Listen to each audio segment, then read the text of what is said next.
Welcome to Educare N YouTube channel. আজি আমি খুব গুৰুত্বপূৰ্ণ 60টা প্ৰশ্নৰ উত্তৰ যিবোৰ স্পৰ্টছৰ লগত জড়িত 60টা MCQ আৰু এইবিলাক হৈছে ষ্টেটিক জিকে related MCQ।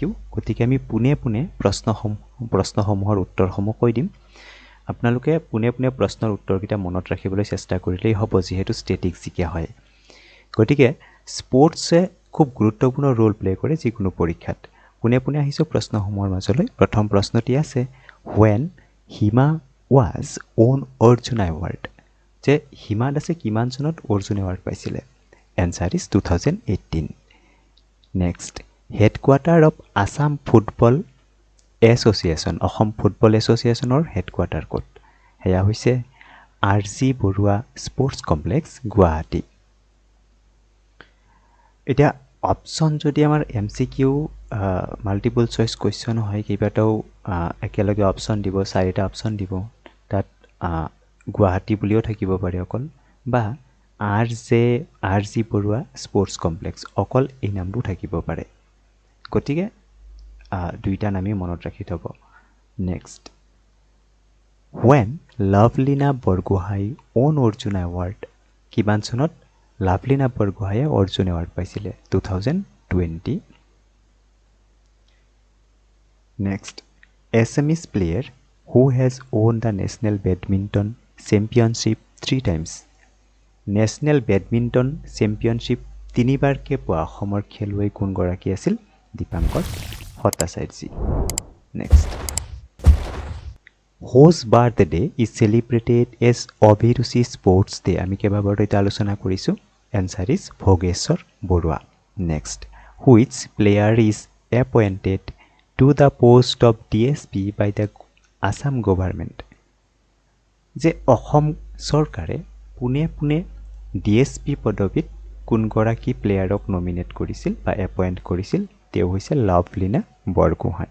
Next, which team wins the most Bordoloi trophy football tournament. আটাইতকৈ বেছি সংখ্যক বৰদলৈ ট্ৰফি ফুটবল টুৰ্ণামেণ্ট জিকা যিটো টিম, সেই টিমটোৰ নাম কি আছিল? সেয়া আছিল মোহনবাগান AC, 7 টাইমছ পাইছিলে। Next, in which city the first stadium of Assam was build. অসমৰ কোনটো চিটিত প্ৰথম ষ্টেডিয়াম বিল্ড কৰা হৈছিল? উত্তৰ Jorhat.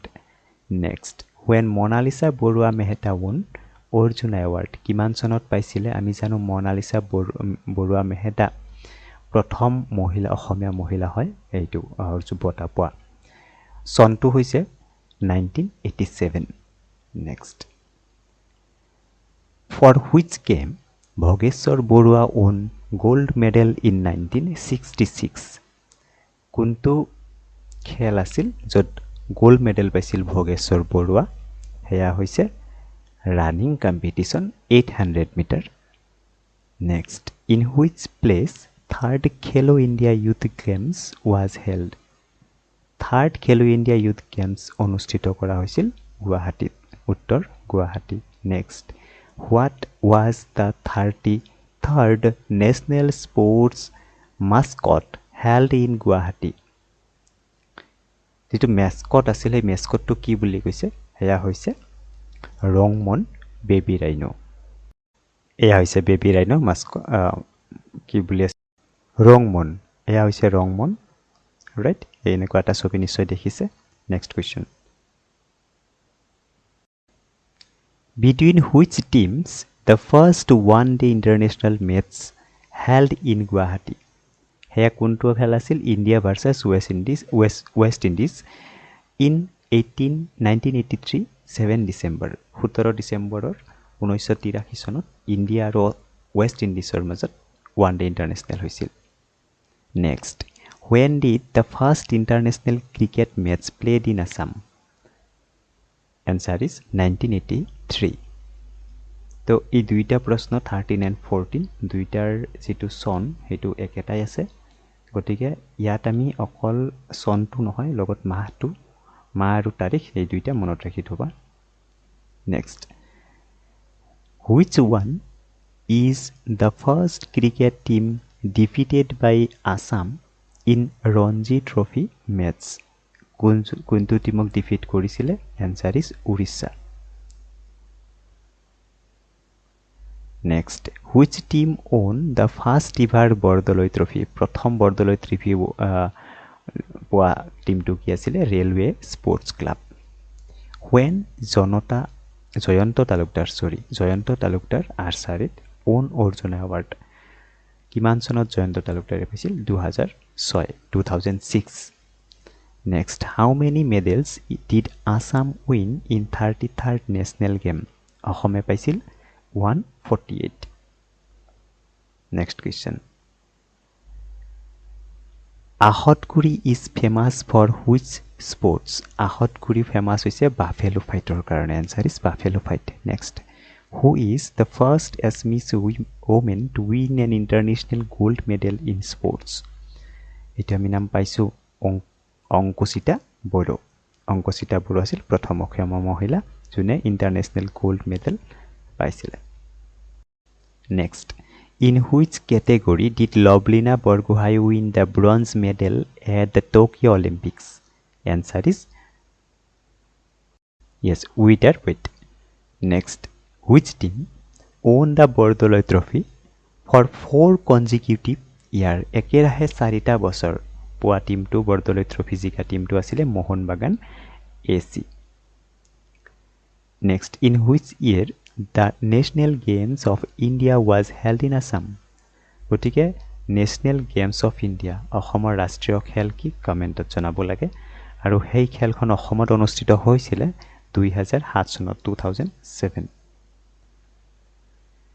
Next where the 12th South Asian Games hosted 12th South Asian Games host কৰা হৈছিলে Guwahati Shillong Next, against which team Assam played their first Ranji Trophy match in the year 1949? Pratham asil Holkar 11. Next, who was the editor of Obhirusi? Obhirusi is a khel সম্পৰ্কীয় এখন magazine. Tar editor asil Bolendra Mohan Chakraborty. Next question. Where is Maulana Muhammad Tayyibullah Hockey Stadium? It is in Guwahati.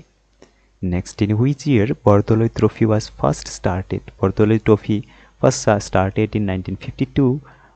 Indian sports club ase heya winner asile prothom. Next, which was the first sports organization of Assam? Etu ami amar agor video tu paisu Jorhat District Sporting Association prothom asile.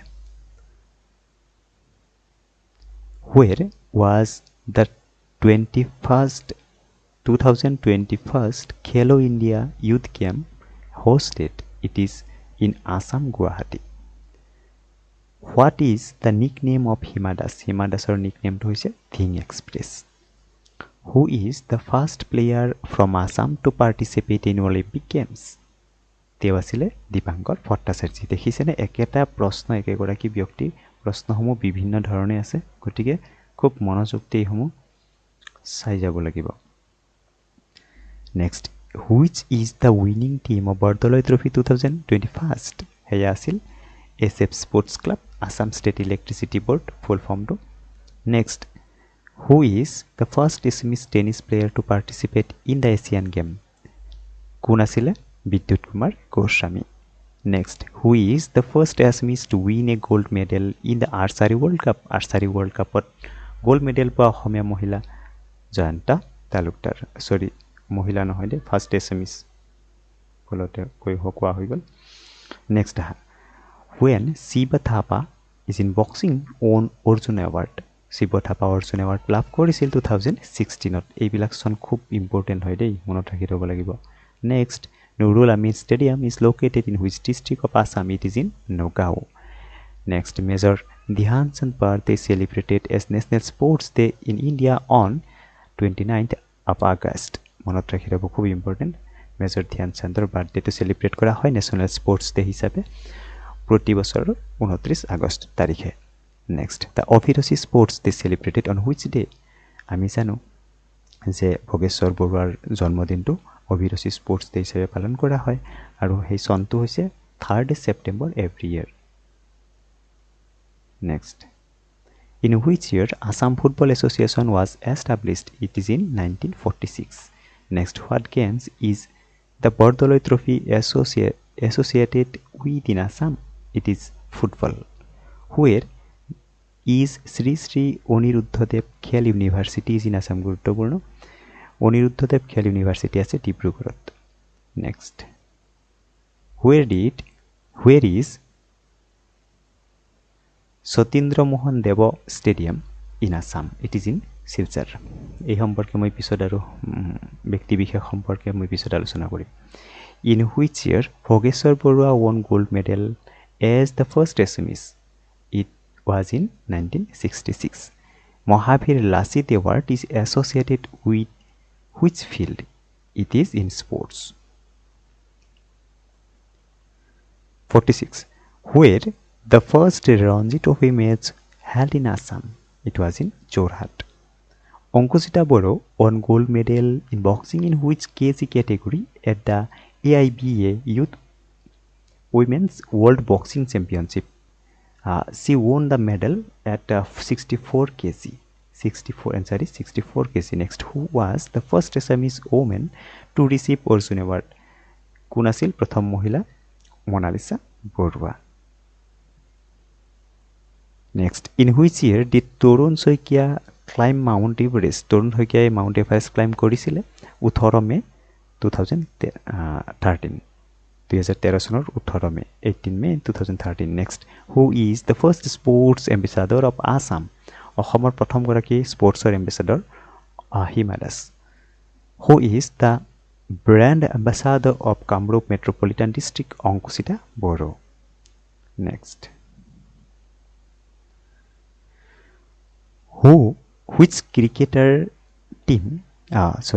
cricketer from Assam is nicknamed Lily হিচাপে কাক জনা যায় Munna Kakati Next, Assam Sourav Award 2021 is given to which player? Here is Lovelina Borgohai. Who is the first Assamese player to win the Major Dhyan Chand Khel Ratna Award? Here is Lovelina Borgohai. Lovelina Borgohai সম্পৰ্কত বহুত কিটা গুৰুত্বপূৰ্ণ প্ৰশ্ন আমি পাইছো খুব মনোযোগেৰে এসমূহ চাই যাবা Next, who was the first Assamese to win Arjun Award? Bhogeshwar Barua আমি পাইছো কেবাবাৰো What was the most popular sports magazine of Assam? It is Abhiruchi. Bolendra Mohan Chakraborty, editor.